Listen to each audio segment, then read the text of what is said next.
ডাকাত সর্দারের মাথা গরম, ব্যাপার কি? ছোট্ট বাচ্চা মিথ্যা কথা বলো, তুমি তো বললে তোমার কাছে 40 দিরহাম আছে, কোথায়?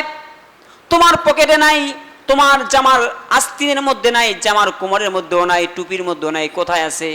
বলল আমার 40 দিরহাম আপনি খুঁজে পাবেন না, আমার 40 দিরহাম আমার মা আমার জামার আস্তিনের মধ্যে সেলাই করে দিয়েছে।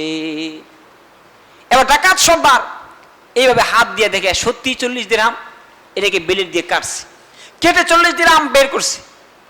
এবার ডাকাত সর্দারে অবাক, ব্যাপার কি? মানুষ তো ডাকাত দেখলে ভয় পায়, মানুষ তার জিনিসগুলোকে গোপন রাখে, ঠিক না? কিন্তু তুমি ছোট্ট বাচ্চা, তুমি এগুলো বলে দিলে কেন? এবার ছোট্ট বাচ্চা আব্দুল কাদের বলল, ওরে ডাকাত সর্দার শোনো, আমার মা আমাকে 2টা কথা বলে আমাকে জীবনের শেষ বিদায় দিয়েছেন, জানি না মায়ের সাথে সাক্ষাৎ হয় কিনা। আমার মা আমাকে বলেছেন সব সময় আল্লাহর উপর ভরসা করতে, আর আমার মা আমাকে বলেছেন জীবনে কখনো মিথ্যা কথা বলবা না। আসিদকু ইউনজি ওয়াল কিযবু ইহলিক, সত্য মানুষকে মুক্তি দেয় আর মিথ্যা মানুষকে ধ্বংস করে দেয়। একটা মিথ্যা কথা ঢাকার জন্য শত সহস্র মিথ্যা কথা বলতে হয়, ঠিক কিনা কোন? এবার ছোট্ট বাচ্চা বলল, আমার মা আমাকে বলেছেন সত্য কথা বলবে, কারণ মিথ্যে কথা বললে কাল কিয়ামতের ময়দানে আল্লাহর দরবারে জবাবদিহি করতে হবে।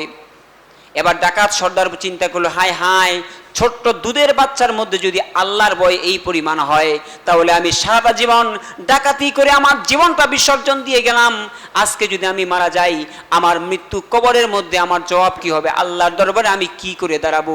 এমন ভয় ডাকাতের মনে হয়ে গেল। ইতিহাস সাক্ষী দেয়, এই ডাকাত এমন এমন ডাকাতি ছেড়ে দেওয়ার পরে এই ডাকাত মৃত্যুর আগে আল্লাহর ওলি হয়ে দুনিয়া থেকে চলে গেছে।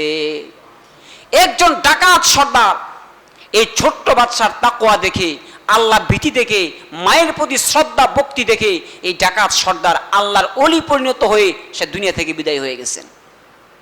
এই জন্য কবি বলেন, সুহবতে সালেহ তোরা সালেহ কোনদ, সুহবতে তালেহ তোরা তালেহ কোনদ, সঙ্গ দোষে লোহা ভাসে, ঠিক কিনা বলেন? আপনি যদি একটা লোহাকে পানির মধ্যে ছেড়ে দেন, এটা কি ভাসমান থাকবে? কোথায় যাবে? নিচে যাবে। কিন্তু এই লোহাকে যদি আপনি নৌকার মধ্যে মারেন, পেরাক মারেন, কথা বুঝেন নাই? নৌকার মধ্যে পেরাক মারে না, তখন কিন্তু এই লোহাটা ডুবে না। কেন ডুবে না? এটা তখন সঙ্গদোষ তার কাঠের মধ্যে ঝুলন্ত লাগানো অবস্থায় আছে। এই জন্য যদি আপনি ভালো মানুষের সাথে থাকেন, আপনি ভালো হবেন। যদি আপনি ভালো বন্ধু যদি নির্বাচন করার ক্ষেত্রে ভুল করেন, মানুষ চিনতে ভুল করেন, যদি আপনার বন্ধু বান্ধব যদি ভালো হয়, আপনি ভালো হবেন। মানুষ সবচেয়ে বেশি খারাপ হয় বন্ধু মাধ্যমের দ্বারা। যদি আপনি বন্ধু বান্ধবকে চিনতে ভুল করেন, যদি আপনি বন্ধু বান্ধব সঠিক নির্বাচন করতে না পারেন, এই জন্য কবিরা বলেছেন, সৎ সঙ্গে বিরানি, অসৎ সঙ্গে বিড়ি টানি। সৎ সঙ্গে বিরানি, অসৎ সঙ্গে কি? বিড়ি টানি। কথা ঠিক না? এই জন্য ভালো মানুষের সাথে থাকলে, নবী তার দৃষ্টান্ত দিয়েছেন এরকম ভাবে যে ভালো বন্ধুর উদাহরণ কেমন আর খারাপ বন্ধুর দৃষ্টান্ত কেমন। কেউ যদি আতর কিনে, আতর কেনার পরে আপনি গায়ে মাখলেন, সেন্ট মাখলেন, মাখার পরে আপনি রাস্তা দিয়ে হাঁটতেছেন, অটোমেটিক আপনার বন্ধু আপনার গ্রাম মসজিদ জুড়ে ছড়িয়ে যাবে। কথা ঠিক কিনা এখন? আর খারাপ বন্ধুর দৃষ্টান্ত হলো এরকম, একজন হাপর যিনি কি করে, কামার যিনি দা বটি কুড়াল কাশি ইত্যাদি যিনি পিটায়া যিনি বানান, তো একজন হাপর যদি আপনি একজন এই হাপরের দোকানে যদি আপনি বসে থাকেন, দেখবেন ওই পচা দুর্গন্ধ ধোঁয়া এবং কিছু কিছু মাঝে মধ্যে ছালির আংরা আপনার গায়ে অথবা আশেপাশের পরিবেশকে দুর্গন্ধ করে দেয়। ঠিক কিনা কোন? ঠিক তদ্রূপভাবে ভালো বন্ধুর দৃষ্টান্ত হলো এমন, আপনারা শুনলে অবাক হবেন, একটা বিড়াল পর্যন্ত ভালো মানুষের সুহবতে থেকে, একটা বিড়াল ছিলেন তো আপনারা? বিড়াল ছিলেন না? এই যে আপনাদের এলাকায় যে ঘুরে মাছ কারা খায়, এই বিড়াল, একটা বিড়াল পর্যন্ত একজন ভালো মানুষের সুহবতে থাকার কারণে ওই বিড়ালের ভিতরে পর্যন্ত আল্লাহ ওয়ালার সুহবত ঢুকে গেছে। আশরাফ আলী থানভী রহমতুল্লাহি আলাইহি নাম শুনেছেন আপনারা? হাকিমুল উম্মাত মুজাদ্দিদে মিল্লাত আশরাফ আলী থানভী রহমতুল্লাহি আলাইহি, ওনার বাড়ি হচ্ছে ভারতের থানা ভবনে। ভারতের উত্তর প্রদেশে প্রায় দিল্লি থেকে 120 কিলোমিটার দূরে ওনার বাড়ি। আমি ওনার বাড়িতে গিয়েছি। উনি হাকিমুল উম্মাত মুজাদ্দিদে মিল্লাত, অর্থাৎ এই পৃথিবীতে এমন কোনো শাস্ত্র নাই, এমন কোনো বিদ্যা নাই যেই বিদ্যা বিষয়ে ওনার কোনো গবেষণা নাই, ওনার কোনো বই লেখা নাই। আপনারা যত সিনেমা দেখেন, যত নাটক দেখেন, এই যে টিকটক দেখেন না, টিকটক ফান ভিডিও লাইকি দেখেন, সমস্ত লাইকির যত সংলাপ আছে, যত কথাগুলো আছে, সমস্ত সংলাপের মূল রচয়িতা হচ্ছে আশরাফ আলী থানভী রহমতুল্লাহি আলাইহি। যত থিওরি আছে, যত হাসির গল্প, আনন্দ, বিনোদন আছে, সমস্ত উনার বই থেকে সংগ্রহ করে এই নাট্য পরিচালক, প্রযোজক তারা এটাকে সংলাপ আকারে অভিনয়ের মাধ্যমে তা আপনাদের সামনে উপস্থাপন করে। সমস্ত মূল হচ্ছে আশরাফ আলী থানভী রহমতুল্লাহি আলাইহি। উনি সমস্ত বিষয়ে ওনার পারদর্শী ছিলেন। তিনি ছিলেন হাকিমুল উম্মাত। তিনি ডাক্তার হলো মানুষের দেহের চিকিৎসা করে। আপনার শরীর কেটে গেছে, ফেটে গেছে, এই সমস্ত মাথা ব্যথা, পেট ব্যথা, এই সমস্ত চিকিৎসা করে কে? দুনিয়ার ডাক্তার, ফার্মেসিওয়ালারা। কিন্তু আলেম ওলামারা যারা চিকিৎসা করে আত্মার রুহের, কারণ মানুষের দেহের ভিতরে এইখানে একটা গোশতের টুকরা আছে, এটা যদি ভালো থাকে, মানুষ যখন একটা গুনাহ করে তখন তার কলবের মধ্যে একটা কালো দাগ পড়ে যায়, আরেকটা গুনাহ করে আরেকটা দাগ পড়ে যায়। এইভাবে যখন তার গুনার পরিধি বাড়ে, তার কলবটা কয়লার মতো কালি হয়ে যায়, কালো হয়ে যায়, তখন তার কাছে আর ভালো লাগে না ইসলাম, নামাজ ভালো লাগে না, ইসলামের যাবতীয় বিধান ভালো লাগে না। আশরাফ আলী থানভী রহমতুল্লাহি আলাইহি, ওনার একটা খানকা ছিল যাকে আমরা বলি ক্লাব। রাজনৈতিক ক্লাব আছে কিনা, অফিস আছে কিনা বলেন। আশরাফ আলী থানভী রহমতুল্লাহি আলাইহি, ওনার একটা খানকা ছিল। খানকার মধ্যে সমস্ত ওলামায়ে কেরাম এবং এলাকার জনগণ ওনার কাছে আসতেন। আসার পরে উনি নসিহত করতেন, মানুষ ওনার নসিহতকে আমল করত।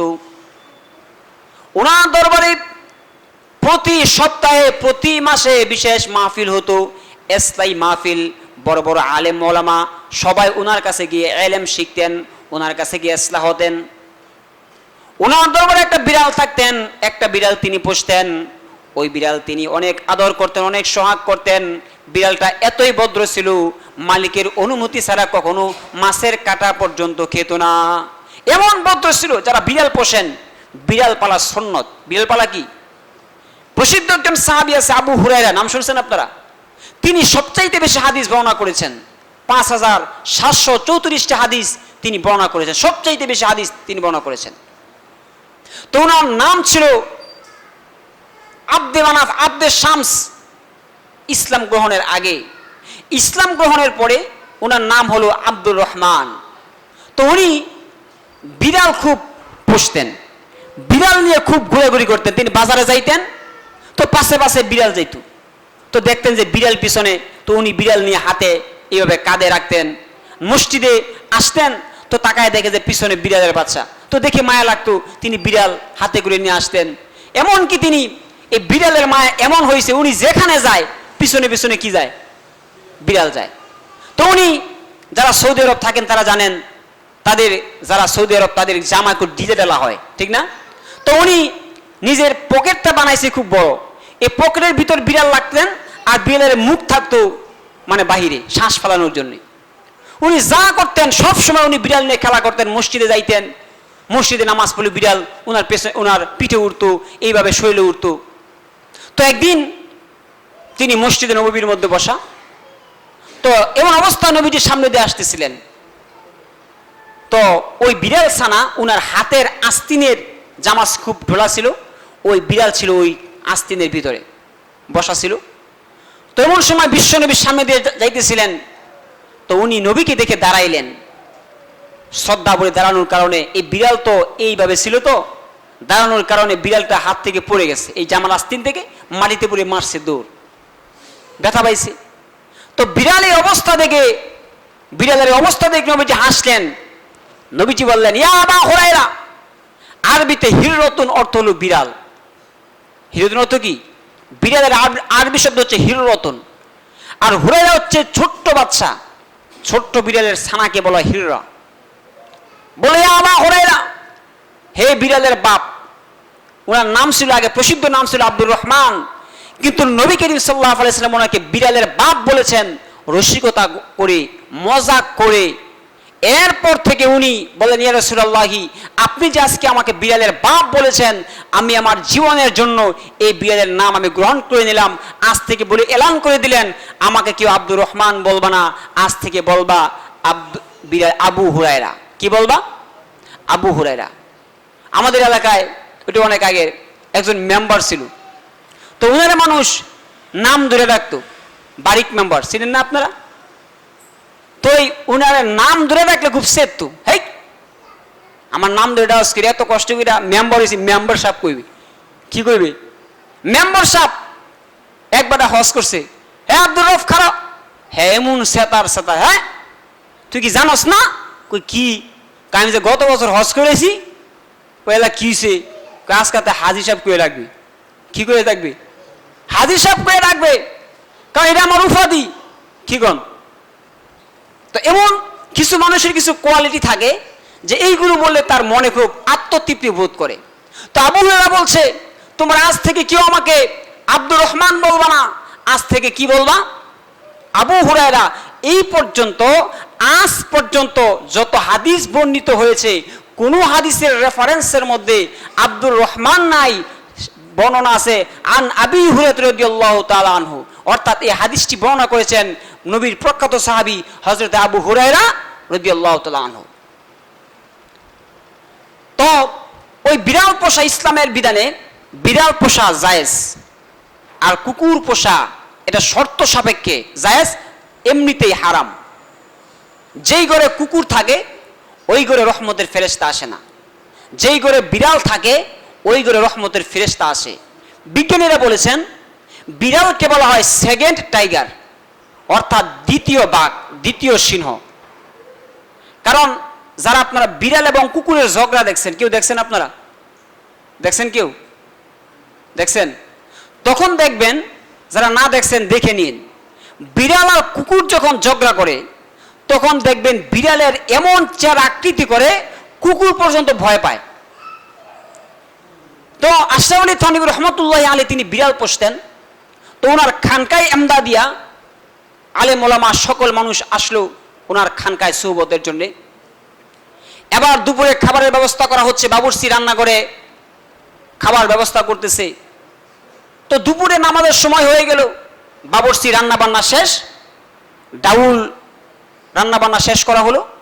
এবার ডাউল তো অনেক গরম, এটাকে ঠান্ডা করার জন্যে ডাউলের উপরের ঢাকনা একটু সরিয়ে বাবুর্চি দরজা তালা দিয়ে মসজিদে নামাজ পড়তে চলে গেল, জোহরের নামাজ। তো বিড়াল রান্না করে, বিড়াল কোথায়? ওই রান্নাঘরে বিড়াল বসা। তো বিড়াল দেখতেছে যে ধন্না বেয়ে একটা বিষাক্ত সাপ যাওয়ার পথে এই নিচের ডাউল বরাবর যখন আসলো, তখন ডাউলের গরমের কি আছে? দোয়া, ফাপ। এ ফাপ সাপ সহ্য করতে না পেরে এই সাপ ডাউলের পাতিলে পড়ে গেছে, গরম ডাউলের পাতিলে। এখন ডাউলের যে কালার, সাপের গোশত খসে গিয়ে ডাউলের সাথে মিশে গেছে। এইটা দেখছে কে? বিড়াল। ইদানিং আমি দেখলাম ফেসবুকে একটা ভাইরাল হয়েছে বিড়ালের আর বাঘের একটা, দেখবেন আপনারা চার্জ দিয়ে দেখবেন, এই সপ্তাহখানেক আগে বিড়াল আর বাঘ, একটা বাড়িতে বাঘ ঢুকতেছে, তো পিছন থেকে বিড়াল বাঘের মুখে চাপ দিছে, বাঘ দৌড় মারছে। ইদানিং ভাইরাল। তো বিড়াল যখন এটা দেখলো, এখন বাবুর্চি যখন নামাজ পড়ে আসলো, দরজা খুললো, এখন সবাইকে খাবার টাবার দিবে। এখন বিড়ালের ভাষা একরকম আর মানুষের ভাষা আর এক রকম। বিড়ালের ভাষাও আমরা বুঝি না, আবার আমাদের ভাষাও বিড়াল বুঝে না। হযরত সুলাইমান আলাইহিস সালাম, দাউদ আলাইহিস সালাম, তারা পশু পাখির ভাষা বুঝতেন। কুকুর ঘেউ ঘেউ করে কি বলতেছে এটা কি বুঝতেন? সুলাইমান নবী বুঝতেন। একটা পাখি সে ডাক দিয়ে কি বলতেছে এটা সুলাইমান নবী বুঝতেন। এখন ওই বাবুর্চিত বিড়াল আসার পরে বিড়াল প্রচুর মেয়াও করতেছে। এখন বিড়াল বাবুর্চির লঙ্গি ধরে কামড়ে ডাউলের ডেক্সির কাছে নিয়ে যায়।